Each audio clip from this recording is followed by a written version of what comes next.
seconds.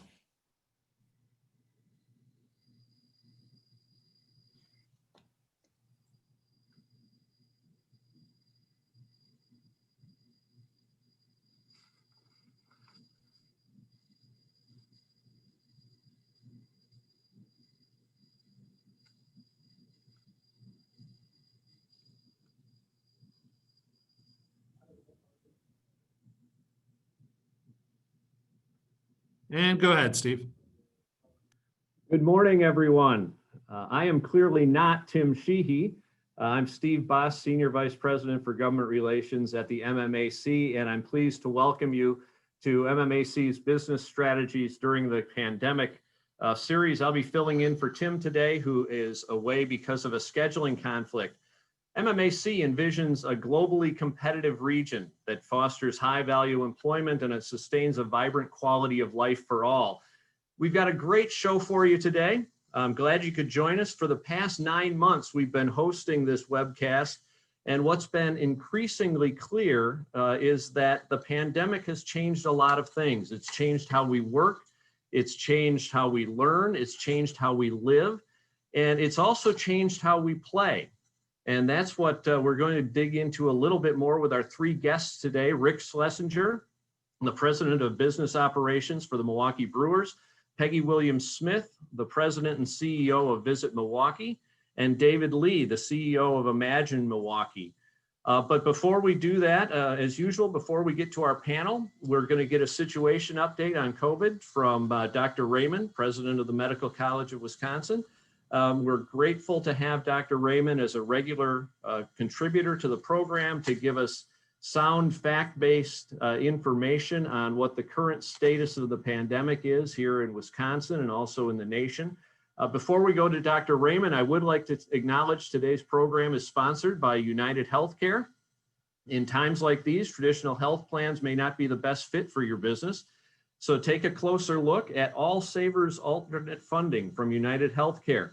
MMAC has partnered with the United Healthcare to offer coverage to groups from 5 to 99 employees.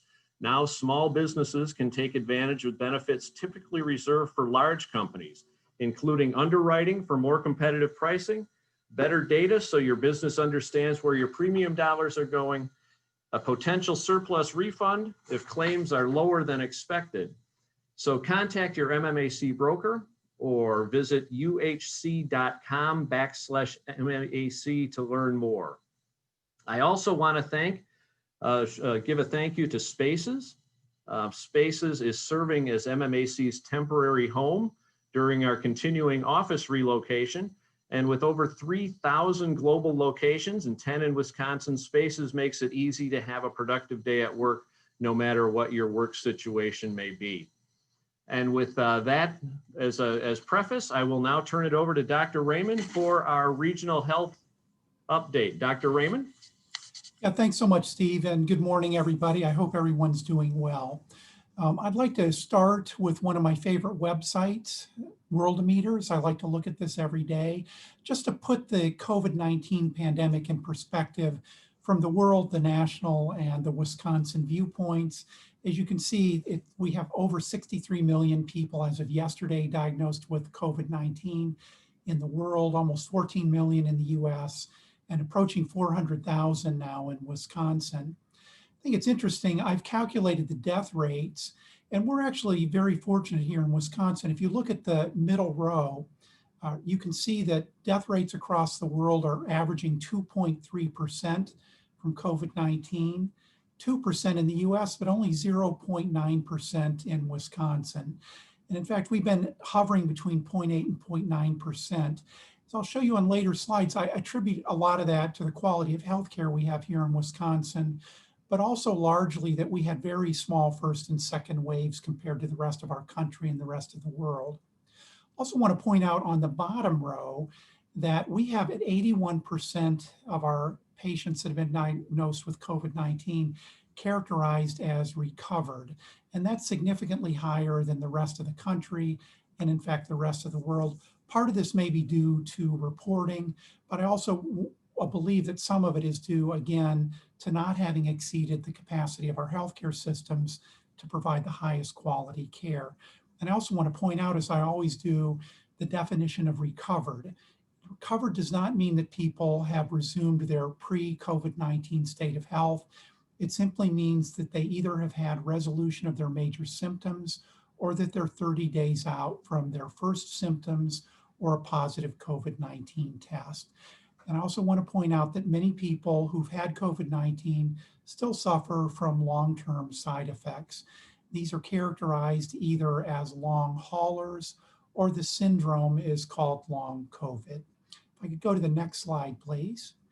Also want to talk a little bit about the situation here in Wisconsin.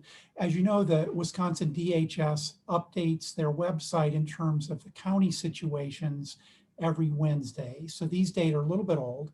As of last Wednesday, we had a very high burden in our state of 1,445 cases per 100,000 population. And that's part of the new category that you can see in red of critically high, or over 1,000 per 100,000. And as of last Wednesday, 65 of our counties had critically high burdens. Now that was improved from the week before when we had 71 of 72 counties with critically high burdens. And as of last week, the seven counties that didn't have critically high burdens had what we call as very high burdens, which is more than 350 cases per 100,000. There were only 3 counties with growing burdens, which I think is promising compared to previous reports. And those were Brown, Crawford, and Douglas. And we actually had 43 counties with a shrinking burden. So those were preliminary indicators that at least as of last week, that the burden of disease and the trajectory might be turning favorably in Wisconsin. Next slide, please. I'm going to start with some summaries here to answer the question that all of us have been asking, which is the COVID-19 pandemic decelerating in Wisconsin? And I believe that we do have some preliminary evidence as of last week, extending even through yesterday, that we might be decelerating. So I'll start with looking at the New York Times, another one of my favorite websites, about COVID-19. And as of yesterday, we only had one of the top 20 metro areas in terms of the worst burden of new cases per 100,000, and that was Beaver Dam. And this is down significantly from 11 3 weeks ago. And I'd also point out that more than 24 different Wisconsin metro areas have been on, but have subsequently fallen out of the top 20 list. And in terms of bad news ahead, Wisconsin, for the first time in a long time, had no metro areas on the top 20 where cases are increasing the fastest. And we peaked at 8 areas 3 weeks ago. And I'm sure, as most of you know, our daily case counts in terms of COVID-19 diagnoses have been declining now for almost 10 days. And next slide, please. Oh, you can go back, Chris. Yeah, I'm going to continue the summary here. COVID-19 hospitalizations also have dropped from peaks 2 weeks ago, and they're down almost 20%. ICU censuses also have declined about 15%, and they're currently stable.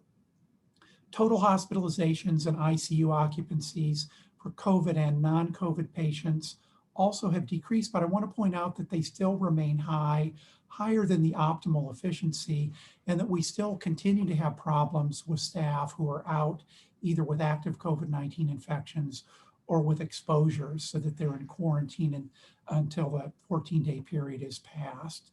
Now, reproductive number, which is a measure of contagiousness of COVID-19, also has dropped to below 1.0 for the first time since the end of September.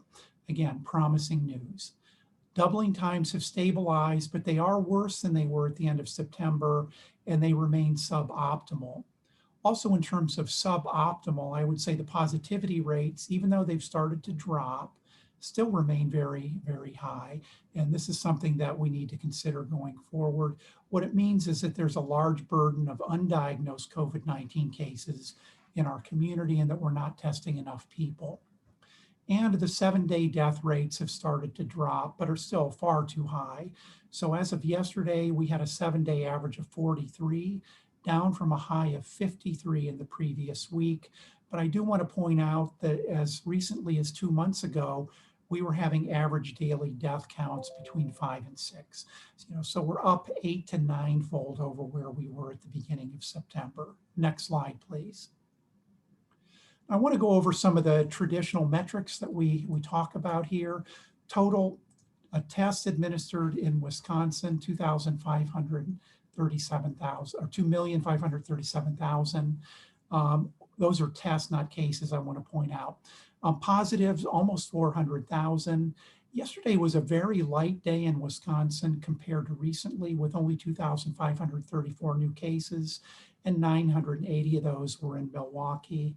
But the case positivity rate remains high, 33.1% in Wisconsin, 33.9% in Milwaukee. I also want to compare trends in the bottom of the slide. On the left, you can see cases by date since the beginning of the pandemic from the Wisconsin DHS website. And you can see that over the last week, on the right side of that graph, we've shown a significant decrease in the daily case counts. Not too different from what the US is seeing. If you look on the right, this is from the New York Times COVID tracker. You can see perhaps maybe a few days behind us, but still it looks like there's been a slight decrease in the number of daily cases. Next slide, please. I want to go through recovery status. I mentioned we have 81.4% of the patients in Wisconsin categorized as recovered, 17.8% are still characterized as active, and we have a 0.9% death rate. You can see if you look at the middle of the left-hand side of the slide that most of our worst days have occurred recently, either at the very end of October or throughout November. And obviously we want to see those death rates, death days drop. And that's starting to happen, as you can see on the bottom left-hand side of the slide. If you look at the red circle, you can see over the last few days that the 7-day average death rate in Wisconsin has dropped. Again, comparing to the New York Times US death reports on the bottom right-hand side of the slide, you can see perhaps a few days behind us, the daily death counts also are dropping. And as always, I want to call your attention to the death demographics at the upper right-hand side of the slide. 3,313 deaths in Wisconsin, slight male predisposition, which we've seen consistently in all countries and states since the beginning of the pandemic. And even though most of the recent cases have been in people that self-identify as white or Caucasian, there still is a disproportionate impact in terms of cases, hospitalizations, and deaths in communities and people of color. If I can go to the next slide, please, Chris. Also, some other early indicators are trending favorably. Using the Institute for Health and Equity and MCW's calculation, the R numbers for Wisconsin and Milwaukee are very favorable, 0.75 and 0.96 as of yesterday. I want to call your attention to the bottom left-hand side of the slide, though, using the rt.live numbers. And I like that website because you can compare Wisconsin to other countries and other states. They show a 0.96 R number in Wisconsin, and they use a slightly different algorithm than the one that we use here in Wisconsin. But still, you can see the trend is favorable and that we are below 1.0 for the first time in several months. Moving to the middle top of the slide, the 7-day growth rates are improving. They're at 1.2% in Wisconsin, 1.3% in Milwaukee. But remember, when we have a very high case burden, that a 1.2 or 1.3% 7-day growth rate actually isn't very good. It means we still have a high burden of disease. And then to the upper right-hand side of the slide, doubling times, 41.2 days in Wisconsin, 65.3 days in Milwaukee. And I'll say the same thing as I did about the middle part of the slide. When you have a high case burden, those doubling times shouldn't be particularly reassuring because it means that in 41.2 days in Wisconsin and 65 days in Milwaukee, we're going to have another 300,000 cases. So that's obviously not good. And just looking at the trends calculated by Andrew Yasman from our Institute for Health and Equity, you can see that recently we've had some stabilization of those doubling times, which is a welcome trend. Next slide, please. Thanks, Chris. In terms of hospitalizations, we've had over 17,000 people admitted to Wisconsin hospitals with COVID-19 since the beginning of the pandemic. The likelihood of being hospitalized with COVID-19 continues to decrease, now at 4.4%, and that's significantly better than the 30% that we were seeing at the beginning of the pandemic. That's largely due to increased availability of testing, better preventive health care, better knowledge of COVID-19, and better public health measures. We, in terms of census yesterday, we're down to 1,845. That's down 154 from last week and down from our high of 2,277 2 weeks ago. In terms of ICU patients who have COVID-19, there were 395 yesterday, and that's down 43 from a week ago and down from the high of 456 2 weeks ago. If you look at the right-hand side of the slide in terms of the trend lines, again, you can see that over the last week to 10 days, the hospitalizations have decreased very visibly. ICU utilization down a little bit, but not quite as significantly. And I want to point out that we only have 187 ICU beds available in the entire state of Wisconsin. That's obviously a very suboptimal situation. So even though the trends are going in the right direction, we're still at a very critical stage of the pandemic. And as I always point out, our PPE trends are worsening because of the high caseload that we've had over the last 2 months. Also, as I always point out, we have plenty of ventilators, 1,753. That is never going to be a limiting factor for us to take care of patients with COVID-19 or with any other disease that requires a ventilator. Next slide, please.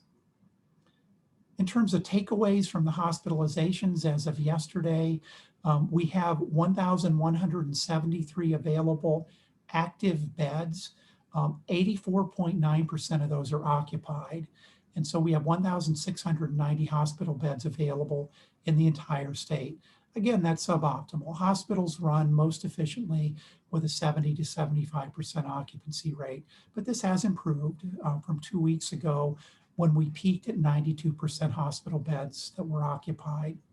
Going to the middle of the slide, we had 1,466 activated ICU beds as of yesterday, and 87.7% of those were occupied. We only had 187 available. This has improved from 2 weeks ago when we peaked at 93% in Wisconsin and 95% here in southeastern Wisconsin. But still, this is suboptimal. And remember, the single most important limiting factor for us to take care of patients with COVID-19 and other diseases is the health and the numbers of our staff. And we still have many staff who are out with COVID-19 or in quarantine because of an exposure. And that applies to all 7 of our Healthcare Emergency Readiness Coalition regions. And then finally, I want to talk about our alternate care facility. Yesterday, we had a recent low census of only 6 patients. We peaked in the mid-20s a few weeks ago. But I want to point out that the ACF has cared for over 100 patients. I believe they're approaching 200 now. And that the ACF has continuously enhanced their care options. They're now able to give oxygen, high flow oxygen, at 300 of the 533 activatable beds. They're able to give remdesivir infusions, and they're able to take care of patients in the last 24 to 72 hours of their anticipated hospitalization. And I want to give a shout out to Deb Standridge and her outstanding team at the ACF. They're available there. They've worked very closely with all the health systems in the state of Wisconsin. And also just thank Ascension. Deb is a former executive at Ascension who's now running the ACF. Next slide, please. Now, the question that everybody's been asking, several about vaccine progress, very exciting news.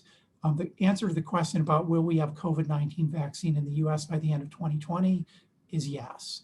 Both Moderna and Pfizer vaccines should be available, but they're going to be limited initially to frontline healthcare providers, first responders, and high-risk populations. The Pfizer vaccine submitted their emergency use authorization application November 20th. The FDA will consider that on December 10th, and I hope will approve that the next day or shortly thereafter. And Moderna submitted their EUA application yesterday, and I believe they're scheduled for evaluation and hopefully approval by the FDA on December 17th. I want to point out that no single drug company is going to be able to meet the short-term demand. We're going to need hundreds of millions of doses in the United States. And since this is about health and the economy, I've listed the candidate vaccines in the US on the bottom. I believe that all of those will have a vaccine that will be marketed in the first quarter of 2021. Next slide, please. Going on with the vaccine theme, will they be safe? Yes, they probably will be.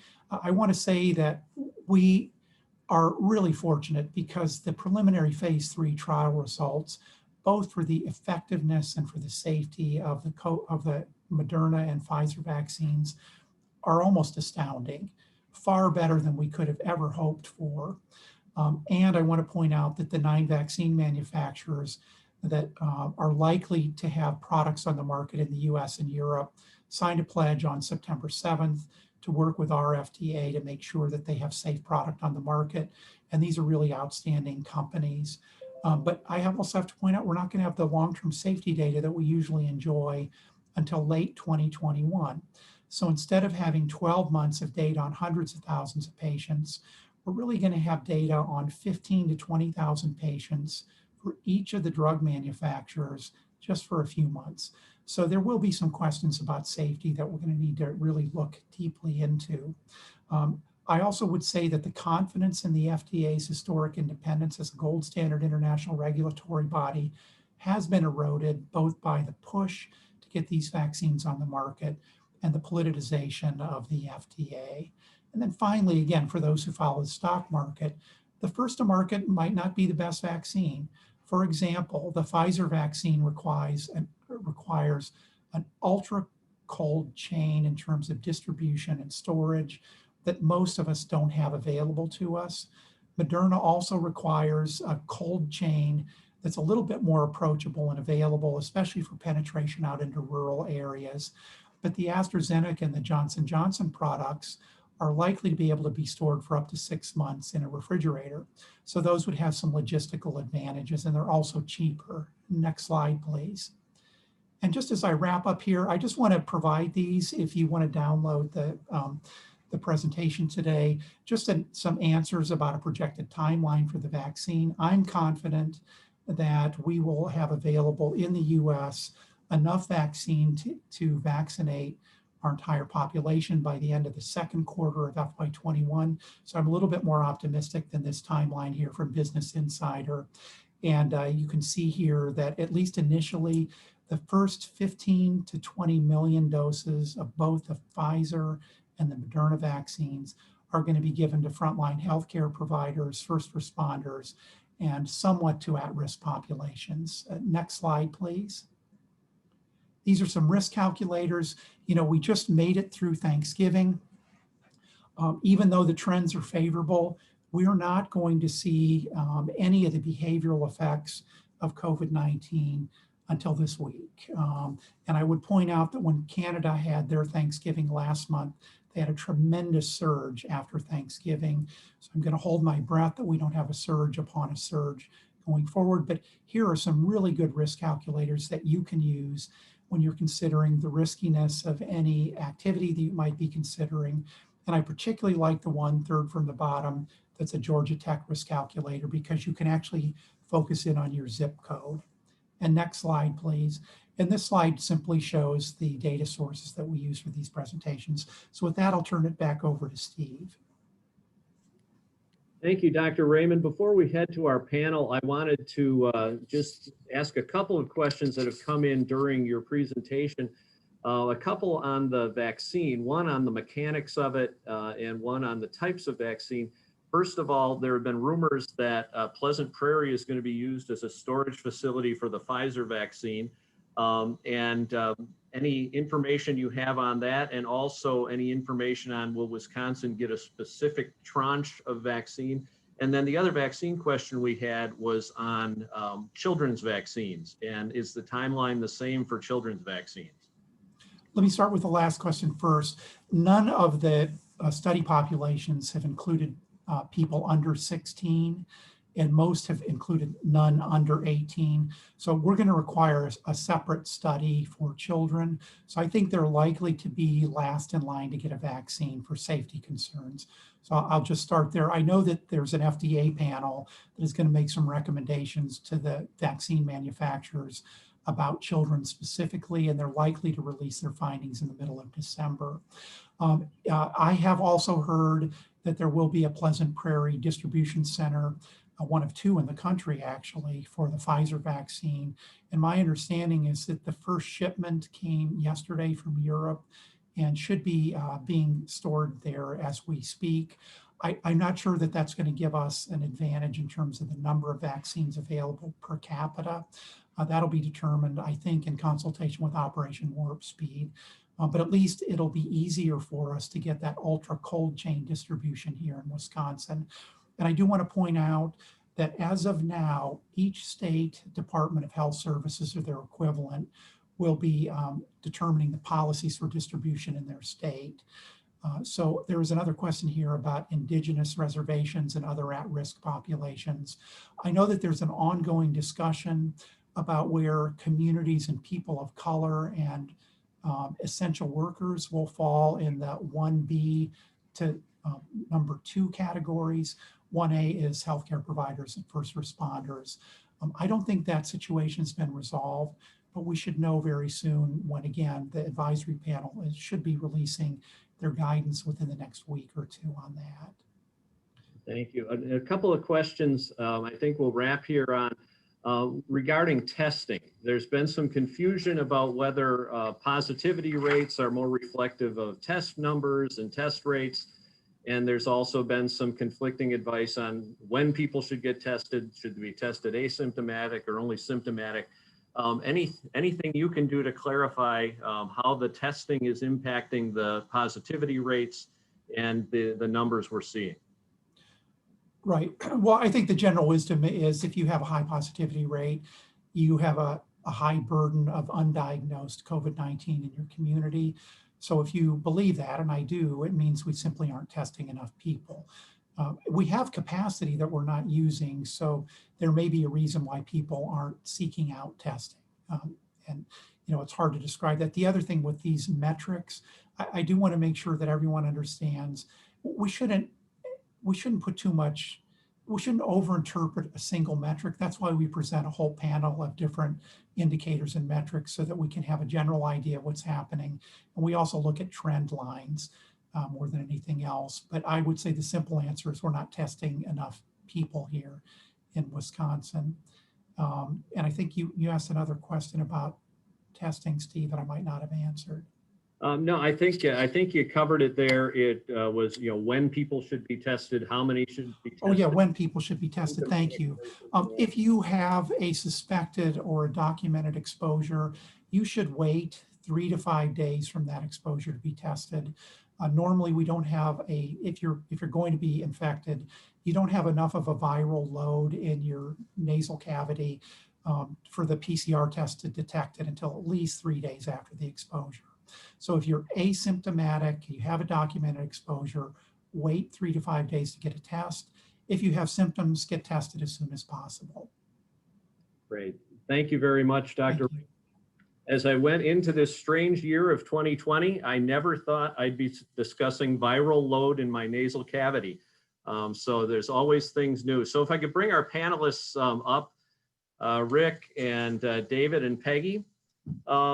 Thanks so much for being with us today. We'll kind of shift gears. COVID obviously has had an impact on every sector, but it has certainly had a bigger impact on the entertainment sector and the arts sector and the hospitality sector than a lot of others. And so I wanted to talk to you a little bit about what we've seen, what we've learned, where we might be going in those sectors.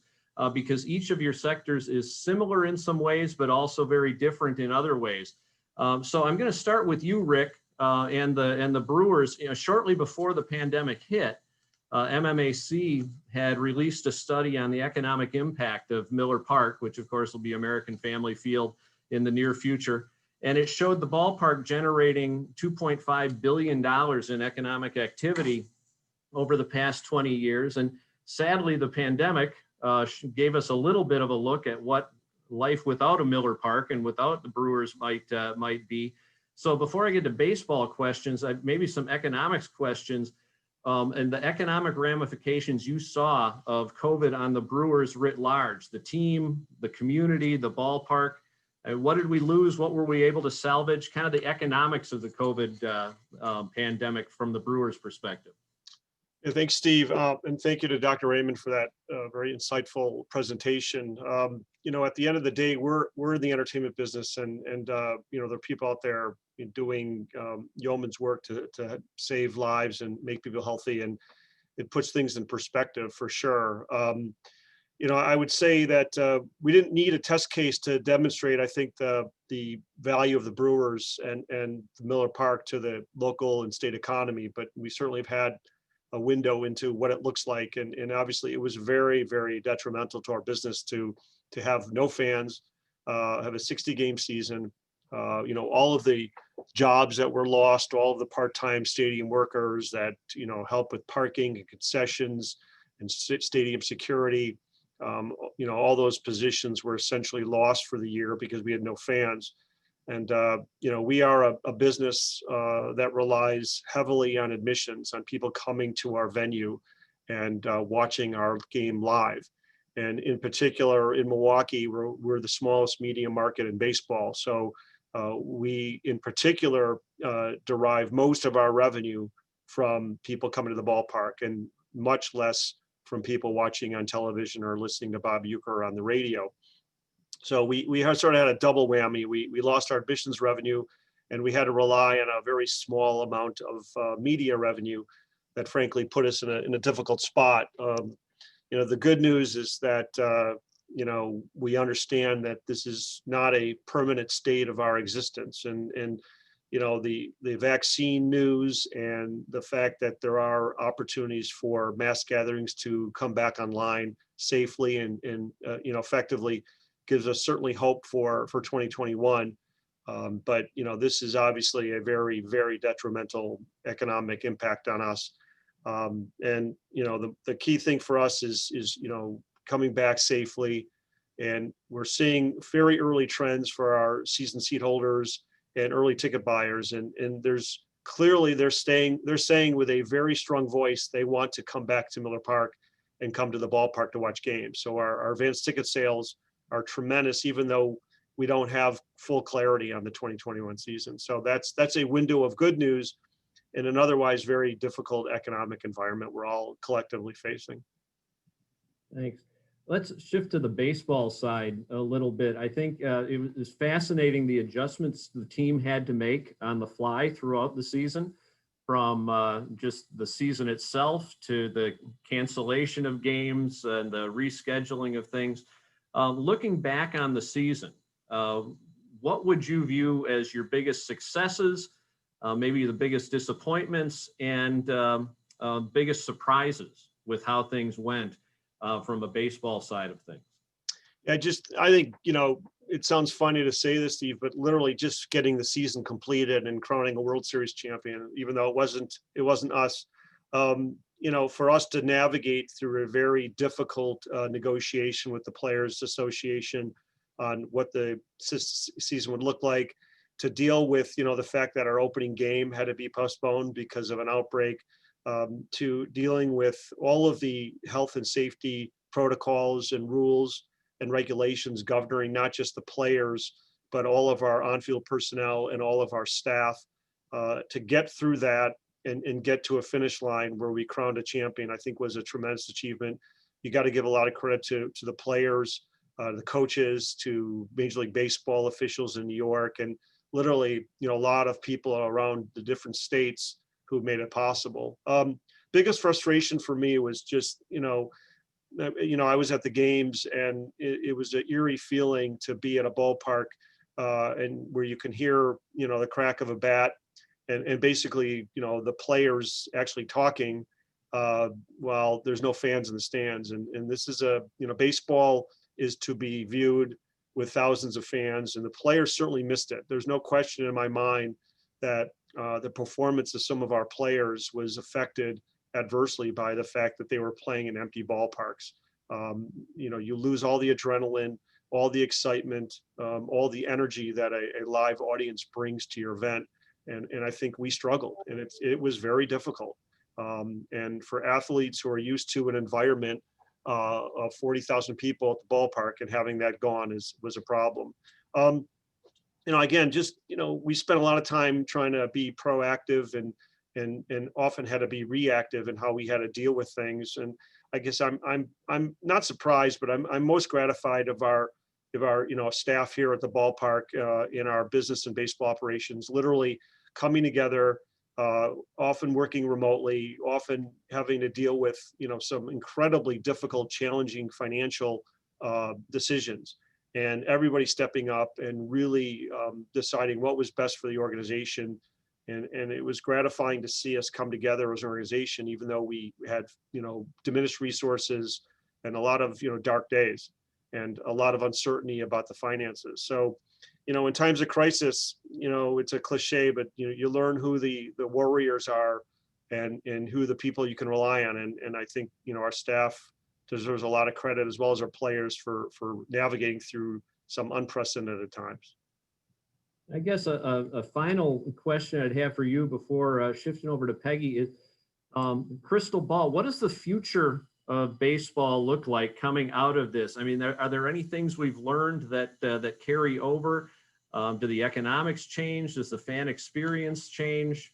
Do any of the rule changes that were in this season stay on? What does the future of baseball look like coming out of the pandemic?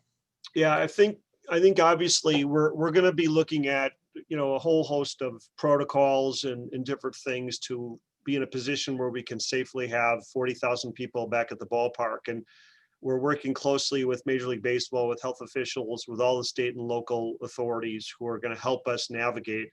And we're going to take our lead and direction from the experts. But I do think that, the concessions experience, how we ingress the ballpark, how we do things, we may have to come up with some protocols that have a little bit long lasting effect. The other thing is we use the 2020 season as an opportunity to change some of the rules. Baseball has been, I think, somewhat legitimately criticized for being a little slow and pace of play issues and the game too long. So we were able to use the 2020 season to sort of experiment and be innovative. And I'm looking forward to more of that, because I think we need to move our game. I need a game move faster, more balls and plays, less strikeouts, more action. And I think that was an opportunity for us this year that we're going to expand upon. The third thing is, I think we really need to have a better relationship with our players. The union is a very respected union. It's been one of the best in sports.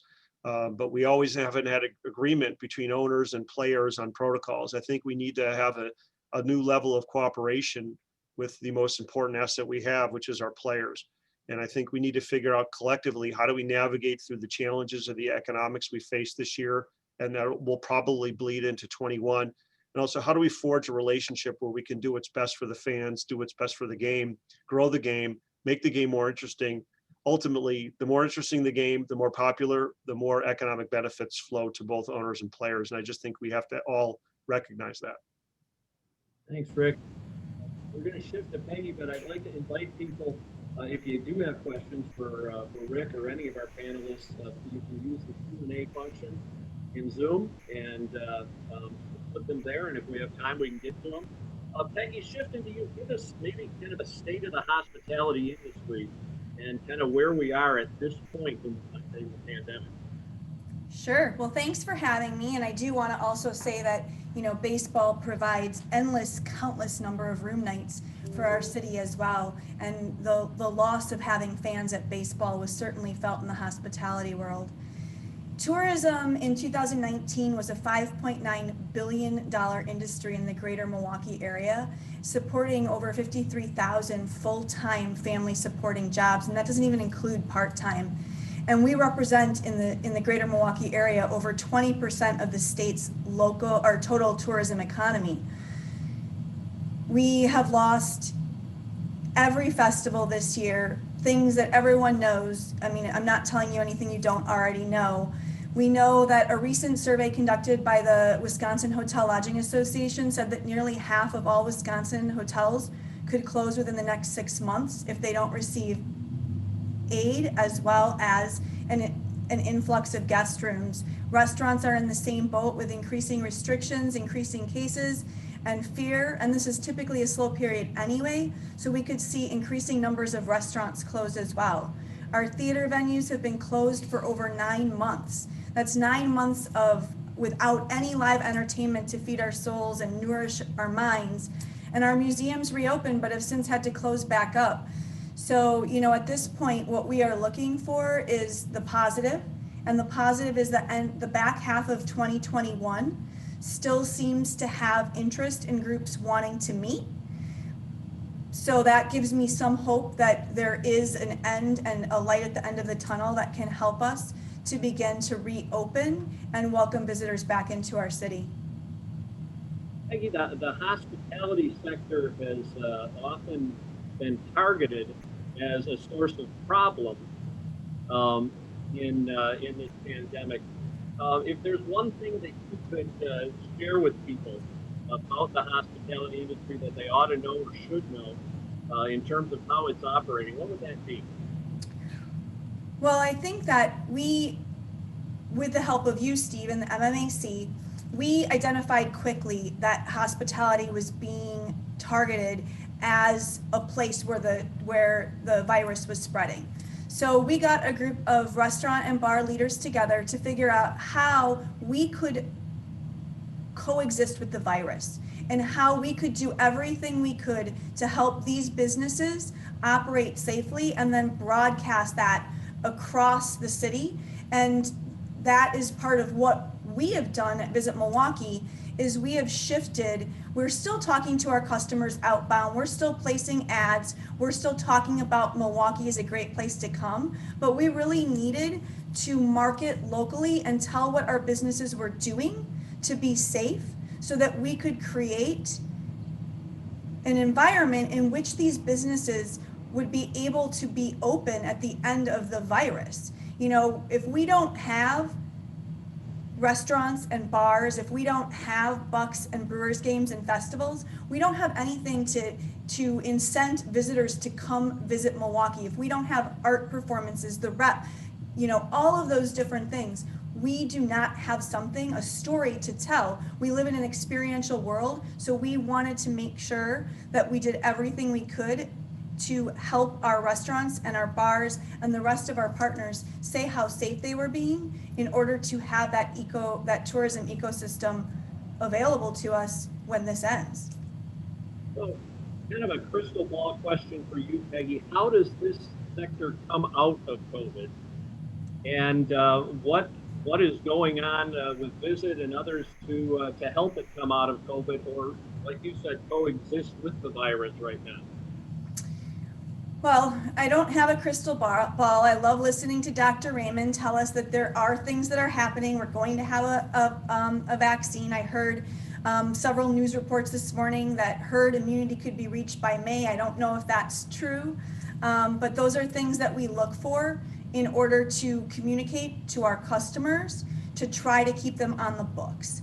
Our sales team is actively receiving leads again, which is great news. We've done 4 or 5 really safe site tours with very minimal interaction with groups outside of our salespeople, but people are looking to book business in 2022 and beyond. We are in constant communication with the groups that we have on the books for the second half of 2021 and making sure that they receive safety messages so that they have higher attendance to then hopefully drive some occupancy in our hotels. The Wisconsin Center District, our partners, they received their GBAC certification for all 3 of their properties, which is going to send the message of cleanliness and preparedness with safety protocols. And what we need in order for our tourism ecosystem to survive, we need people to come back downtown to their offices to work.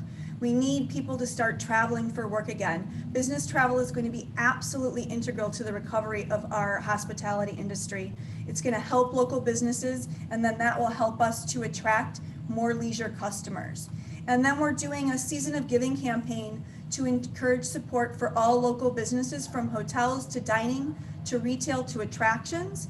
We want people to make their holiday purchases, whether for family, friends, or employees, from a Milwaukee-based business. And you can visit our webpage on how you can help.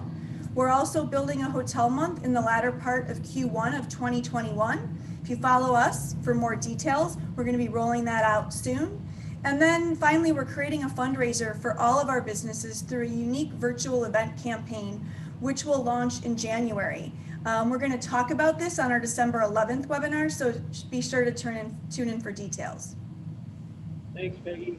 And David, we'll turn to you to bat cleanup here. How has the arts community been impacted by COVID? Talk a little bit about the ripple effects throughout the organizations you work with.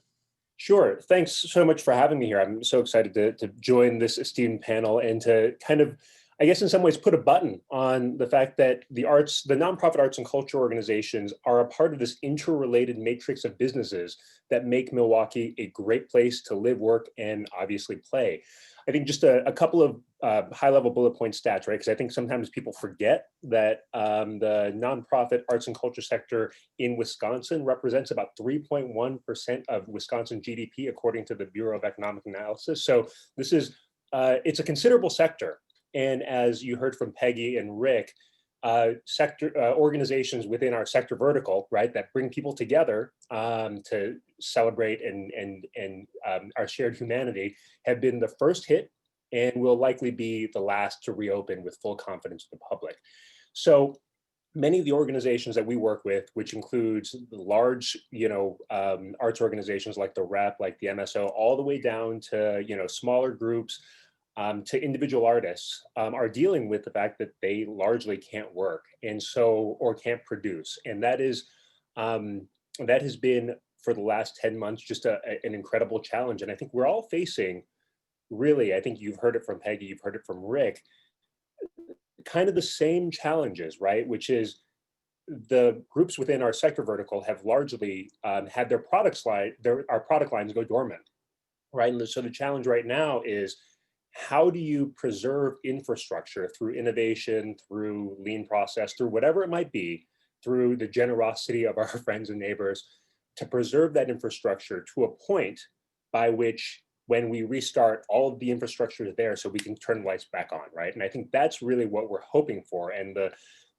news from Dr. Raymond continues to be encouraging that can happen, but it's still gonna be a bit of time, right? And I think that really is sort of what we're dealing with within the nonprofit arts and culture sector, given that can't sell tickets, don't know how long that any business can continue down that path. So thanks. One thing that has been part of the mission of Imagine Milwaukee is to help people understand the arts and cultural institutions as a need to have, not just a nice to have.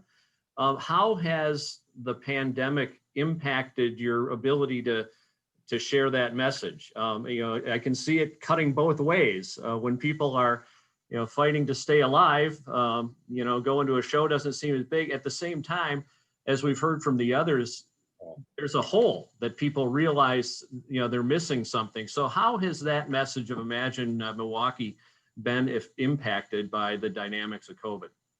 Yeah, I think, so thanks for that question. I think a couple of things just off the top of my head, right? I think the need for us to kind of understand our lives, particularly in times of great challenge and great uncertainty, have always been the province of the arts to help us understand, right? And so I think the pandemic has actually highlighted the need for groups in the nonprofit arts and culture world, and also movie theaters and sports, right? These are cultural things that we do as a city, as a community, as a county, that make us who we are. And I think, this can be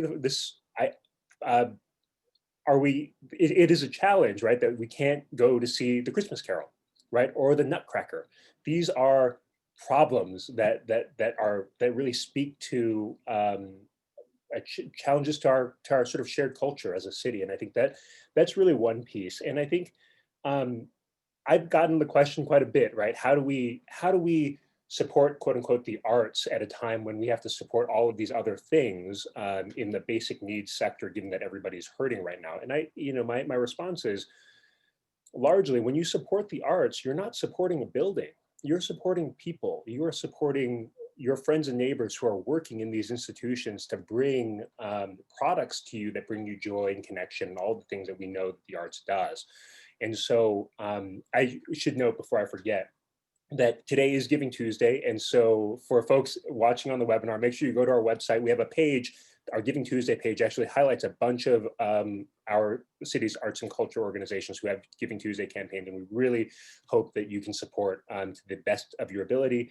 And just one last thought on this question about how we share this message.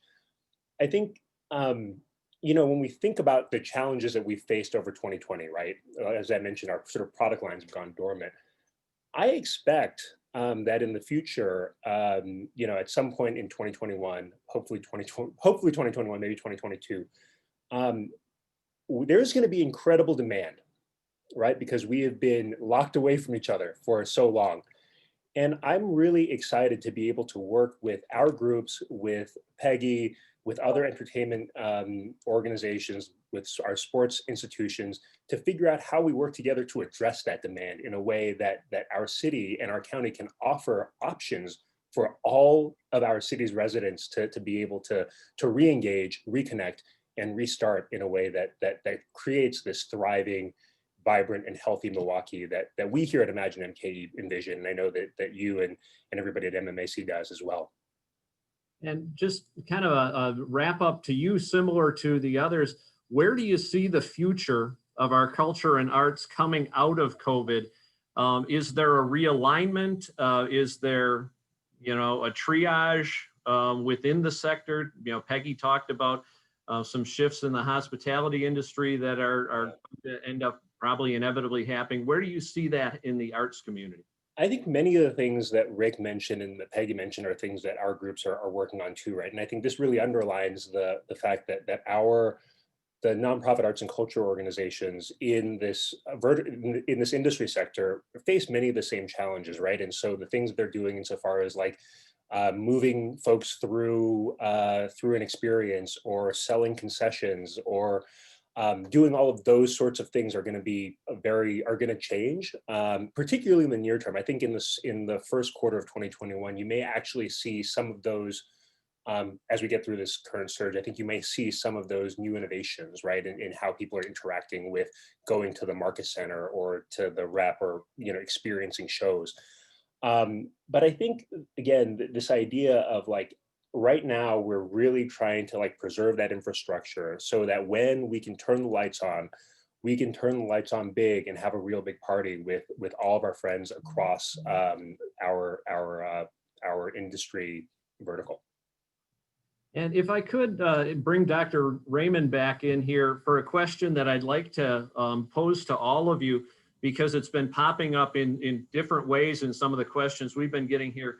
A lot of our recovery out of this and a lot of the vaccine implementation has to do with consumer confidence and public confidence in things. How do you establish and maintain that market confidence coming out of it? And from Dr. Raymond's perspective, how do you convince people to go get the vaccine and get their confidence in that? For Rick and Peggy and David, how do you make people confident to come to a mass setting again? So just kind of the confidence question in each of your sectors, and we can kind of go round robin. We'll start with you, Dr. Raymond, on the healthcare side. Well, I think for health, and as far as I know, the best way to do that is I'm as soon as it's available, and so the frontline healthcare providers can show confidence, it'll help.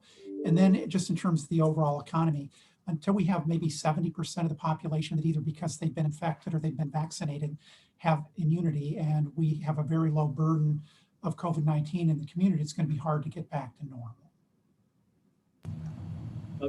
Peggy? I think that we start to build confidence when we start to meet in person as small groups. So there was recently an industry conference that happened in our industry back in October, and from that event, they traced afterwards to see if anyone got COVID, anyone, and they were very methodical in how they did it. They had constant messages out about being safe, wearing masks, and they only ended up having 3 cases, and it didn't spread to anyone else, so they thought maybe it happened before they got there, and then they just got it when they got back. So I think it's going to be for us communication of all of the different things everyone in our tourist ecosystem is doing to make sure that people who visit are safe. So we're doing a video right now that will help to show how every sector is safe and what they're doing. And hopefully that will be distributed wide and far so that people know Milwaukee is going to be on the forefront of safety as people start to travel again. David? Hey, I think I would leave the sort of driving consumer confidence to the experts, but I might share that in our network of artists and arts organizations, I think one of the key benefits that we can play is actually helping with messaging, right? Because I think we all know that the arts and storytelling are ways to help people understand difficult and complicated issues because it gets behind their sort of defenses. And so that's something that we've been, as you know, Steve, we've been working with you and the health department on figuring out how we integrate a little better. And so I think we are ready partners to help our community have confidence in this coming vaccine, because it's so important for us to be able to again restart and have that big party. And Rick, you talked about this a little bit in your previous responses, but even when we can get 40,000 people back in AmFam Field, how do we make them comfortable getting there? Yeah, I mean, I think for us, I think we recognize, coming to a ballpark is a purely, volitional decision. It's not like people, have to come to the ballpark. So we understand that people are going to make different decisions and do their own risk assessment based on their level of comfort. The fact is that we have to educate, we have to communicate, we have to follow the guidelines of our health department and our experts. And there are certainly things at Miller Park that we can do to help facilitate confidence and a level of comfort that the coming to a ballpark is a safe experience. And again, that requires us to do education, following some rules, establishing some specific protocols for people, whether that's masks or whether that's staggered entry times, or whether that's some social distancing, or using technology, frankly, to make sure that people feel comfortable and that we're doing things correctly. I think Peggy said it best, and David too. We are a social species. We need to interact. We need to experience life. And I think one thing that we know about Wisconsinites is people in this state, in this community, they love to do things in groups. We are among the leaders in baseball in group ticket sales. And that is, a reflection really of our thinking in our community, that we like to do things together. And from our sales already, we're seeing people ready to come back. But we know there are going to be groups, in certain segments who are high risk, who are going to be nervous, and we get that and we respect that. And I think until we have a mass vaccine and until we have complete confidence that that vaccine is safe, effective, and widely distributed and widely available and widely used, there's going to be people who are reluctant. We get it. The good thing is we can compete for people from all over the state to come, and our fan base is universal. So if there's a certain segment reluctant to come, I'm still confident that we'll be able to fill the ballpark. And they know a game is going to happen when they come to a game here for the Brewers. We're running out of time, but I do want to have one more round robin for all of you. We're into the holiday season, and we'll stipulate that what everybody wants in their Christmas stocking is a vaccine. All right. So taking that off the table, I want to go around, and what is your Christmas wish for your organization this year? And let's just go around from the same way we did Dr. Raymond to David to Peggy, and finish up with Rick. So what is your number one wish heading into the season here? no surge on a surge so that we don't fill our hospitals over capacity. Thank you. David.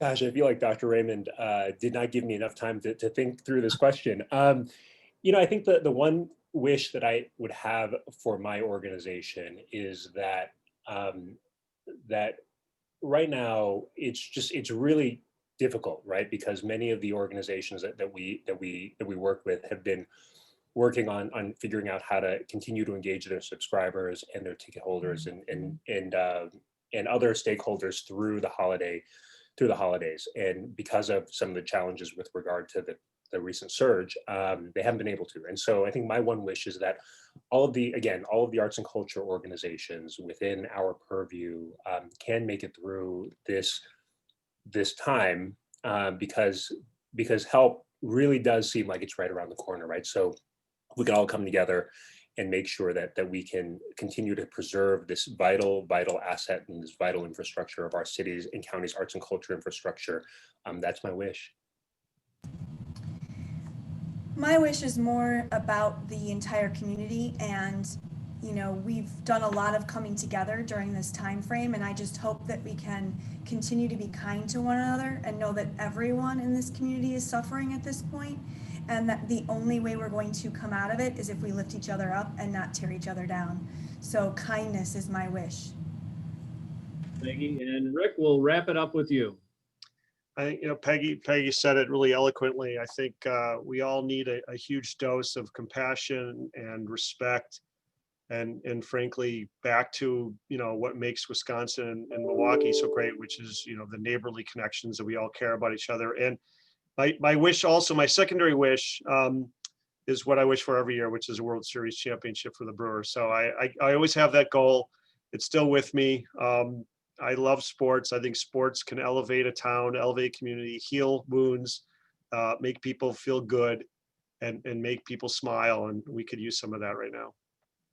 Well, great. Well, I want to thank all of you for participating today. I think it's been a fascinating discussion about an area or areas that's often overlooked when people are talking about the impact of COVID. But it's very real in so many people's lives in so many different ways. So thanks so much, David and Peggy and Rick, for joining us. Thank you, Dr. Raymond, as always, for your counsel. And thanks to all of you who joined us online. Have a great and safe day. Thank Thanks, you. Steve. Thank you.